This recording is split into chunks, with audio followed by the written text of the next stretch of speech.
ഇന്ന് ചോതി. അപ്പോൾ ഞാൻ പതിവ് പോലെ തന്നെ തലേ ദിവസം ജോലി കഴിഞ്ഞ് വരുമ്പോൾ കുറച്ച് പൂവെല്ലാം പൊട്ടിച്ചു കൊടുത്തിട്ടുണ്ടായിരുന്നു. ഇന്ന് ഞാൻ ജോലിക്ക് പോണില്ല കേട്ടോ. ചെറിയ ആളുടെ അംഗനവാടിയിൽ ഇന്ന് ഓണാഘോഷമാണ്. മൂത്ത മോളിതേ റെഡി ആയിട്ട് ഇരിപ്പുണ്ട്. അപ്പം ഞാൻ തലേ ദിവസത്തെ കളയെല്ലാം എടുത്ത് കളഞ്ഞടിച്ച് തുടച്ച് ഇന്നത്തെ പൂക്കൾ ഇടാൻ തുടങ്ങിയിട്ടുണ്ട്. അത്തം വെളുത്തു കഴിഞ്ഞാൽ ഓണം കറക്കുമെന്നല്ലേ. ഇപ്രാവശ്യത്തെ അത്തം വെളുത്തിട്ടായിരുന്നു. അത്തം കഴിഞ്ഞ് ഇന്ന് വരെയും നല്ല മഴയാണ് കേട്ടോ. രാവിലെ പെരുമഴയാണ്.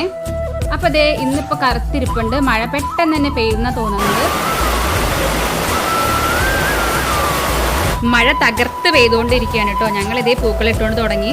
ഇപ്പോൾ എൻ്റെ നാട്ടിലെ ഓണാണ് കേട്ടോ ഓർമ്മ വരുന്നത്. അവിടെ മഴയൊന്നും കണക്കാക്കില്ല. എല്ലാ കുട്ടികളും രാവിലെ നേരത്തെ എണീറ്റ് മഴയൊന്നും കണക്കാക്കാതെ പാടത്തും പറമ്പിലും എല്ലാ വീട്ടിലൊക്കെ കയറി പൂവെല്ലാം ശേഖരിച്ചിട്ടാണ് നമ്മൾ പൂവൊക്കെ ഇടുന്നത് കേട്ടോ. അതൊരു എന്താ പറയുക, അടിപൊളി ഒരു നൊസ്റ്റാൾജിയാണ് കേട്ടോ. ഇനിയൊന്നും തിരിച്ച് കിട്ടാൻ പറ്റാത്തൊരു ഓർമ്മയാണത്. നമ്മുടെ പിള്ളേർക്ക് പോലും അത് തിരിച്ച് കിട്ടില്ല. ദേ അപ്പം നമ്മുടെ ചോദിക്കളം ഇവിടെ റെഡി ആയിട്ടുണ്ട്. ഇനി നമ്മൾ അത്തം മുതൽ തിരുവോണം വരെ നമ്മൾ ഇനി പൂക്കളം ഇടും കേട്ടോ. എൻ്റെ മൂത്ത മോൾക്ക് ഇതിനൊക്കെ ഭയങ്കര ഇൻട്രസ്റ്റ് ആണ് കേട്ടോ. അവളാണ് കേട്ടോ എന്നെ പൂക്കളം ഇടാനൊക്കെ എപ്പോഴും സഹായിക്കാറുള്ളത്. അപ്പോൾ ഇതേ നമ്മുടെ ചോദിപ്പൂക്കളം നമ്മളിവിടെ റെഡി ആക്കിയിട്ടുണ്ട്. ഇതാണ് കേട്ടോ ഞങ്ങളെ ഇന്നത്തെ പൂക്കളം.